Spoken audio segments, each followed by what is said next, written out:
Hello again, and thanks for staying with us. Let's hone in now on one of those headline stories. The Section 194 inquiry that's probing suspended Public Protector Busisiwe Mkhwebane's fitness to hold office has now recommended her permanent removal. The committee, which was established back in March 2021, submitted a draft report to Parliament yesterday citing conclusive evidence of her incompetence and misconduct. The majority of the committee members agreed for her removal, while only the EFF and Al-Jamaa had objections. Mkhwebane slammed the report, though, claiming it ignored processes as it was put together at a time when her counsel, her legal counsel, had actually withdrawn from proceedings. Let's continue with our reaction to this draft report and perhaps what Mkhwebane had to say. Bring in the head of legal at OUTA, that's Advocate Stefanie Fick, who joins us now via our video link. Advocate Fick, always great to see you. Thanks so much indeed for making time for us this Saturday morning. So, the Public Protector, suspended Public Protector, has released her own statement, I think it was late yesterday, where she's essentially pushed back against the process. Nonetheless, it appears majority of the committee members are singing from the same hymn sheet, except the EFF, which is citing procedural own goals, I think is what they said. Can you imagine what those might be? Well, I think they agree with Advocate Mkhwebane that this whole process was frivolous. They have been supporters of Advocate Mkhwebane right from the start. I think even with the investigations that was now under scrutiny in the Section 194 inquiry, that they were staunch supporters from her. So, I mean, it's no surprise. No surprise from the EFF. Right. And, you know, part of what Mkhwebane herself has said in that statement is that she actually didn't have a legal team, and the process itself continued nonetheless. The obvious fear here is that even if this inquiry was to reach the end of its own process, it may be open to legal review. Sure. I'm not going to say whether this can be open for legal review, because historically we've seen that, you know, that cat out of the hat happens. I just think what we need to realize is that this Section 194 inquiry was dealt with in terms of rules, an enormous amount of rules. I think that if you look at what has happened, it was open for the public to see, is that I think it was a fair process. And the facts that they looked at, one can never forget that this is because of judgments by, for example, the Constitutional Court that found that Advocate Mkhwebane was incompetent and that there was misconduct, etc., etc. So one must keep that in mind. You know, to then look at her legal representation, I think what happened there, if you ask, my opinion is that, you know, she had the opportunity. It cost the taxpayers an enormous amount of money to provide her with legal representation. She was never denied that. What she was denied is exorbitant fees for the legal team that she wanted. And you know what? You have maybe a right to representation, and the court has agreed with that. But I don't think you have a right to exorbitant legal fees in this instance. Yeah, her 7-year non-renewable term comes to an end in October. If this is not resolved by then, to what extent do you reckon this process becomes somewhat moot? I mean, she's already out of office. Or do you reckon it's still important for the records to show that this is something that's happened, at the very least because it's so unprecedented? I think it's necessary. I think it has reached now its end in terms of a report. Now the report obviously must go to the National Assembly when they come back on the 29th of August. One can just hope that they deal with that, you know, expeditiously, and that they come to a decision, because we all know we need 2/3 of Parliament to agree that she needs to be removed. It is an extremely important process. Did this process take too long? Oh, yes. Yeah. Did it cost us an enormous amount of money? Yes. But I think what we've seen is that there is a process. The process is necessary. I think she's been granted all the opportunities in the world to defend herself, and that she's also now granted an opportunity to answer to the report.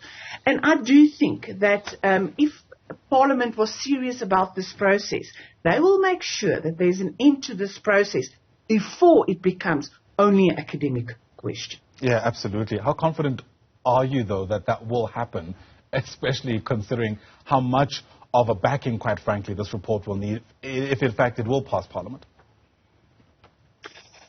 Well, I can only say that I think I speak on behalf of some of other South Africans, feeling that this has been a long process and that Parliament has got a duty to do this now. Yes, they come back from a very long recess, so hopefully they're not tired, they're fresh, so they can have a look at this. I do think that we will have, that they will have 2/3 to have it removed. We cannot in this country allow that a head of, a very important Chapter 9 institution waste resources, are incompetent, gross misconduct, victimizes the people in her office, after a very long process. It's not as if she's just brought before Parliament saying that you are incompetent. And I do think we expect of Parliament to really do what they are supposed to do and look after, the general citizen. We deserve better. Yeah.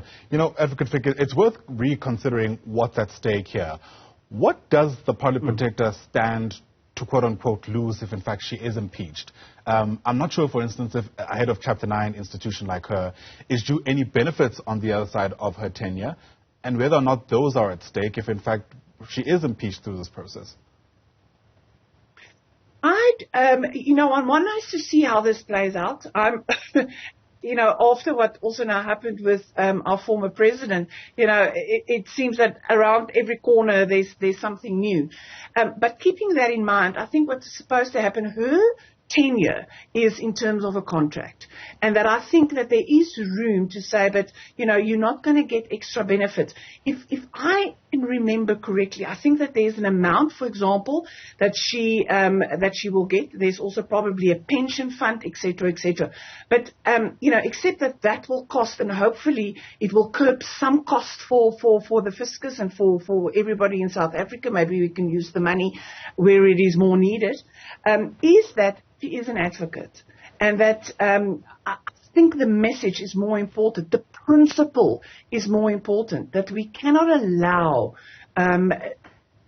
someone to be the head of an office that is incompetent, that is, was exposed and made herself guilty of misconduct. That we need people in that position. That is not a political pawn, but is someone that will look after just the normal South African. If you look at what her constitutional duties are, is to look after the normal citizen in their fight against, government, that big wheel that is turning, and looking after the little guy.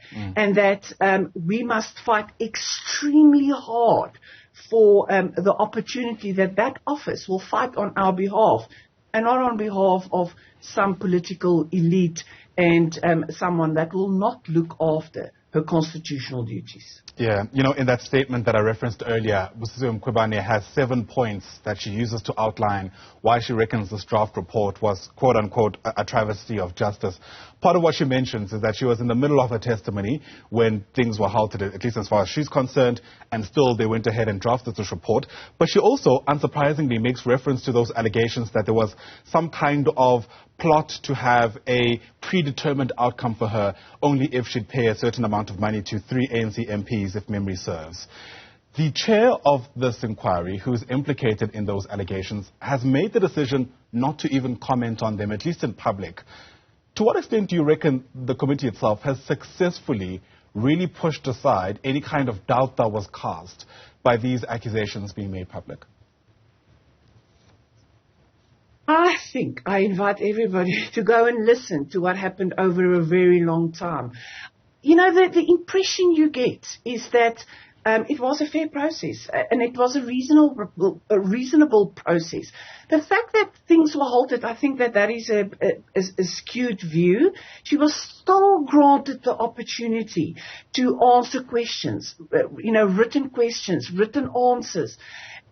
With all due respect, I think in certain instances the parliamentary committee bent backwards in order to make this process fair and reasonable. They had a job to do.